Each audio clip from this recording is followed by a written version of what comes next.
In Rogue Trader, your main ranged archetype is that of the Soldier. The Soldier is a highly versatile character that excels in both burst fire and area-based attacks.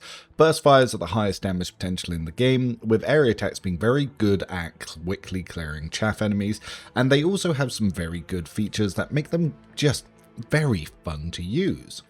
The main level 1 ability of Soldier is Run and Gun. The Soldier gains 2+ agility bonus divided by 2 MP, their next attack costs -1 AP less and does not count towards the attack limit per turn. This can be used with melee or ranged, and until the end of the Soldier's next turn, the Soldier becomes winded. Whilst winded, the Soldier suffers a -10 penalty to ballistic skill and cannot use Run and Gun. But don't worry, there are ways to get this back. The level 3 feature is Revel in Slaughter. The Soldier immediately removes the winded effect. Until the end of combat, the Soldier gains the following bonuses: +10 ballistic skill, 5+2 times agility bonus critical damage, and plus agility bonus critical hit chance. This ability becomes available after the Soldier kills 3 enemies. The kill counter is not reset between rounds, and this does indeed stack. The heroic ability of Soldier is Firearm Mastery. The Soldier gains the ability to make a number of extra attacks equal to their weapon's rate of fire, minimum 2, using the weapon attack that normally costs the least AP. These attacks do not spend AP. Until the end of the Soldier's turn, their first attack against a new enemy automatically scores a critical hit. The Soldier also immediately reloads their current weapons. Whilst there are various upgrades, one of the best uses for this is using a burst-only weapon, because on a burst-only weapon, you will get a bunch of free burst fire attacks, which is pretty decent. However, this can just be great for attack economy, and whilst Soldier itself doesn't really support single-shot fire, it is still very effective to pick off enemies, especially when you're using some of the exemplar talents like Degraded Defense.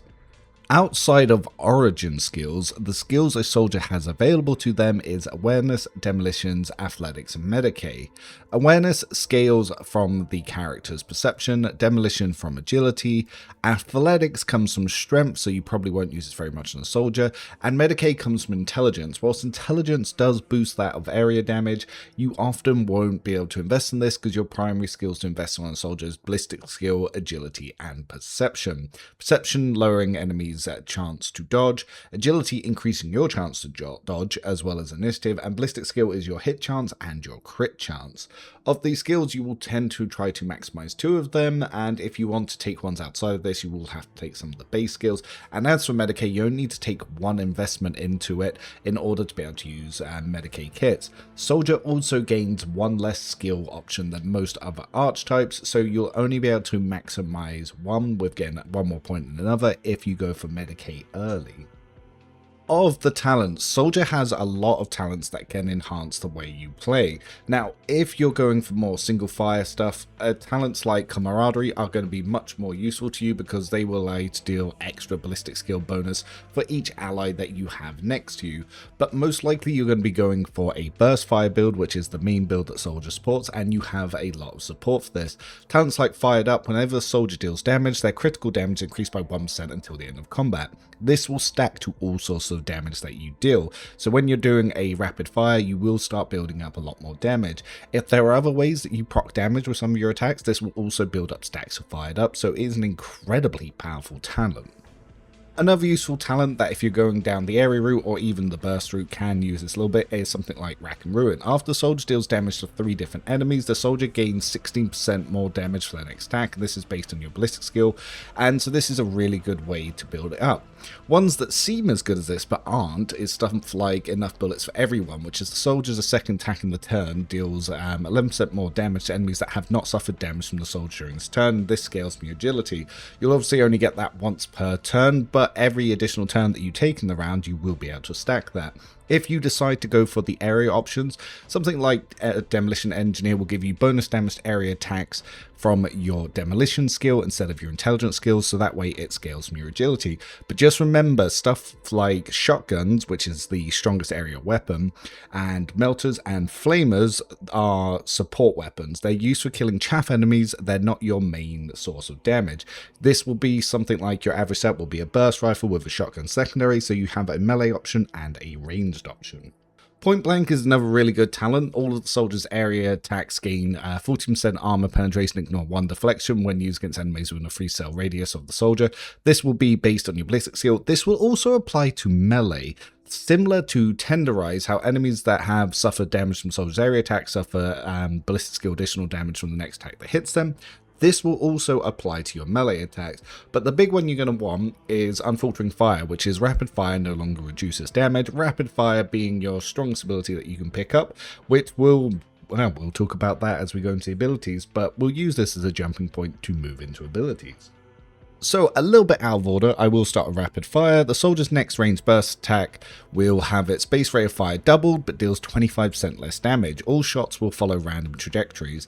The way that works, it's not entirely random. It will try to shoot down the middle, but based on your recoil, your trajectories can change. So, you have a 3-cell lineup for it. It will try to go down the middle, but then based on recoil and your ballistic skill, it'll roll to see if it goes slight trajectory or major trajectory variance. I have in the spreadsheet linked below exactly how this works if you want to look into that.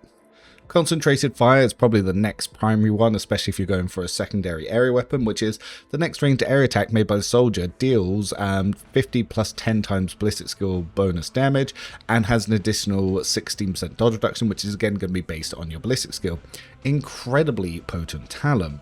Other ones that can be quite useful is Dash, which is the soldier immediately dashes their selected direction, spending all of their movement points, does not provoke attacks of opportunity. So this can get you out of melee if you're on top of them, and there is an upgrade to this one that stops it from costing all of your MP.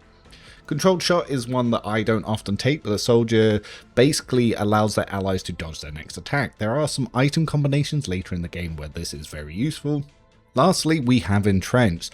The soldier immediately spends all their AP and MP and gains 30% bonus to cover efficiency. The next time the soldier uses Run and Gun, they gain back all their spent AP and MP plus 1 additional AP. It also resets the cooldown of all the other soldiers' abilities except for Run and Gun. This is actually very useful because when you pop this, you can then make 2 rapid fire bursts in a round or 2 concentrated fires in a round. And if you're on a Finest Hour turn and you've banked up a lot of Finest Hour, then you're going to refresh everything and you're going to be an absolute nightmare for enemies to deal with.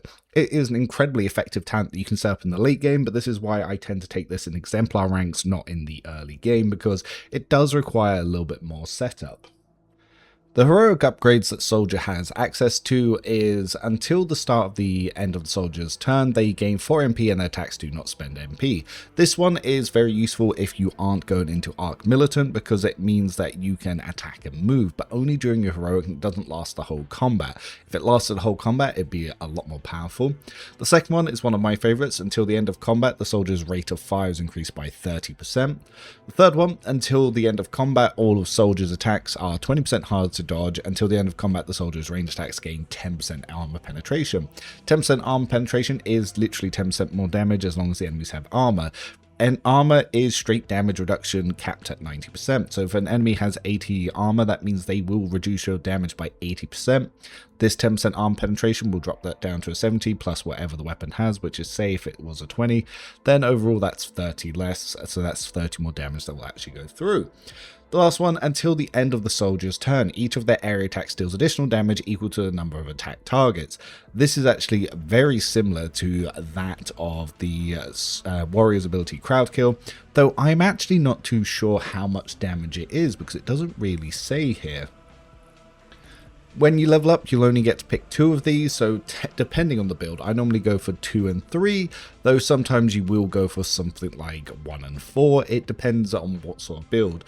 Whilst I often make RP builds that will focus on shotguns, flamers, or melters, like I said, these are secondary damage options and they are more support weapons. Your primary weapon is always going to be a burst fire type thing on a soldier, and whilst you could use a sniper rifle, there aren't really any talents that support it other than camaraderie, so keep that in mind for making your builds.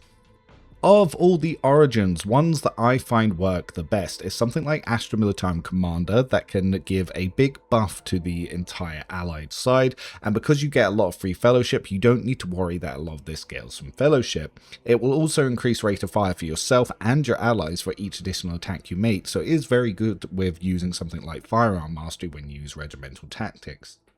Commissar is another really potent one because if you want to make a pistol build, it's going to be that of a Commissar. This is also useful with a lot of their tier 2, so the soldier has access to Masked Tactician, Bounty Hunter and Arc Militant. All of them are very powerful. There isn't a single bad one you can pick, it's just all about optimizing your talents. Crime Lord, whilst being a melee origin, can be used by that of a soldier because it does scale from perception bonus damage, so this is another one that has access to you. Priest is currently the strongest origin for soldier because it can basically scale willpower from all of your physical stats and then it turns that into direct damage for bolters. A heavy bolter priest will do exceptional damage with enough buffs. You can be doing something like 100k burst. For Argenta specifically with her unique gear, she can easily get that to 200k. Psyker is one of those ones that can enhance everything, especially with some really OP items like Warp Surge Brooch, so this is another option you can consider, but keep in mind ranged staff powers do count as melee attacks, not ranged attacks, so they won't benefit from ranged talents, nor will they benefit from ranged abilities, whereas they do from melee. However, to hit, you will just automatically do it with your staff powers, except for Pyromancy, whereas Pyromancy needs weapon skill to hit and perception to not be dodge, so that's something to consider if you take broad expertise going into a Arc Militant, but not to worry too much about that and to look at specific builds where I discuss that. From the DLC we have Arbitrator, which does focus on shields and shotguns, exceptionally potent origin that you can use, but its strongest variant is still using heavy guns whilst using the shield support. Whilst I've made most of my builds in the past about primarily the shotguns, if I was just trying to min-max, I would still build around burst fire and just have the shotguns as secondary, and I'll probably look to do that with the next DLC and patch 1.6. Homeworlds, one of the default goes to is Fortress World. Never Stop Shooting is absolutely fantastic, and as you get extra turns, it can give you extra attack opportunities, and the talents themselves are actually quite good. Hail of Steel will help give you bonus dodge as well as building extra attack opportunities from your burst fires. Spare Magazine gives you an extra free reload. Never Stop Believing will take from willpower to give you free opportunities to make additional attacks. Familiar Kitback is more for high damage weapons that have high base damage, but it's something you can use, especially if you're using shotguns, and Combat Addict can be something that gives you some small bonuses, but it's probably one of the weakest of all their talents, but Fortress World overall is very good. Another opportunity is Forge World. This is mostly if you're just looking to get the Forge World purpose bonus to get you extra dodge and MP. Not one I would often pick, but it is an option.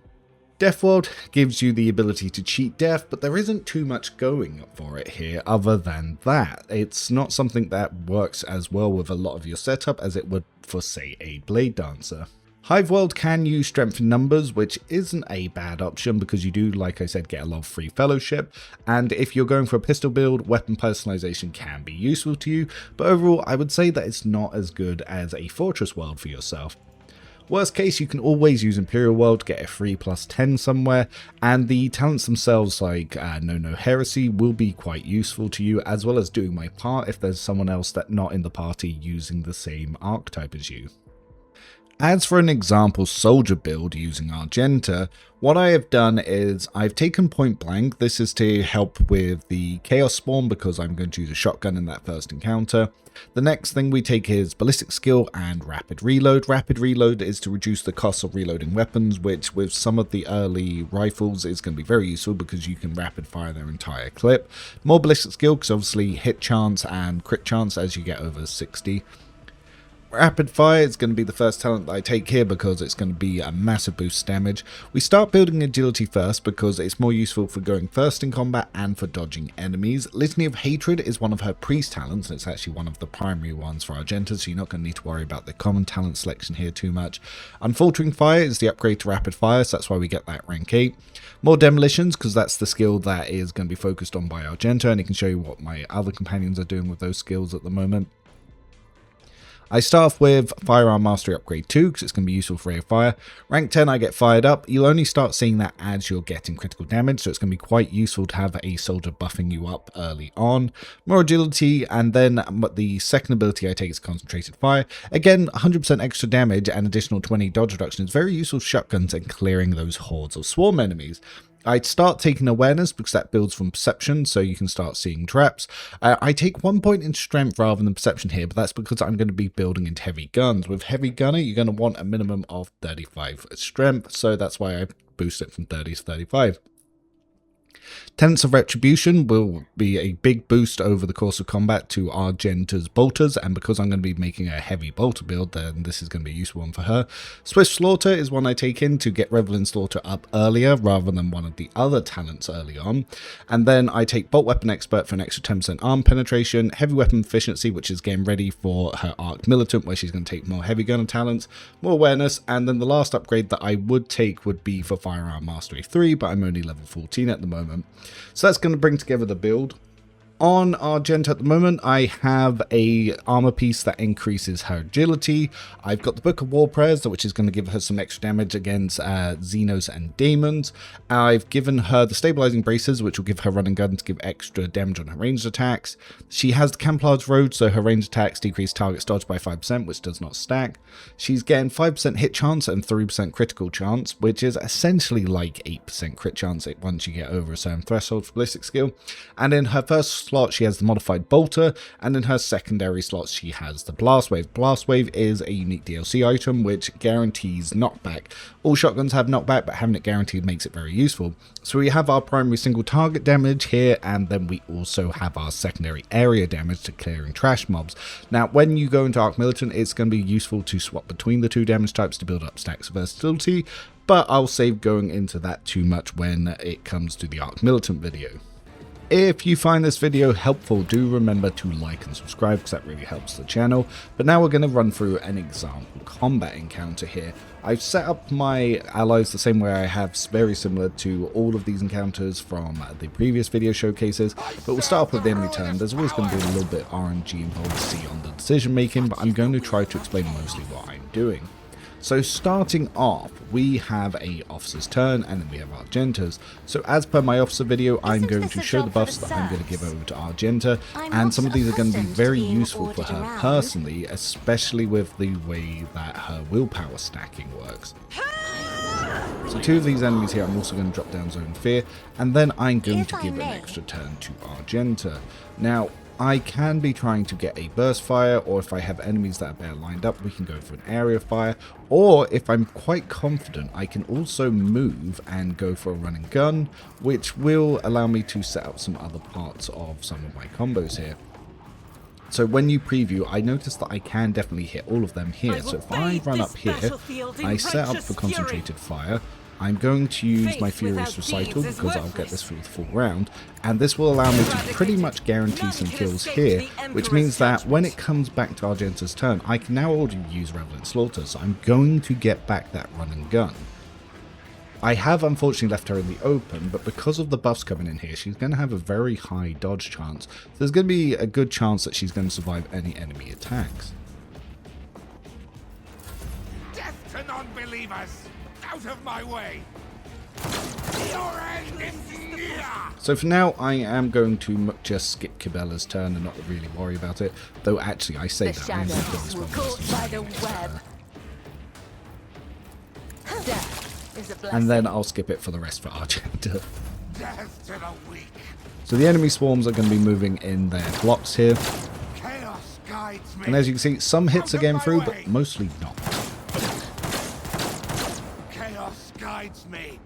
Chaos guides me! Raining damage to Hulk. So as we come over to Argenta, I can now use Revelin Slaughter, which will give me back the ability to use run and gun.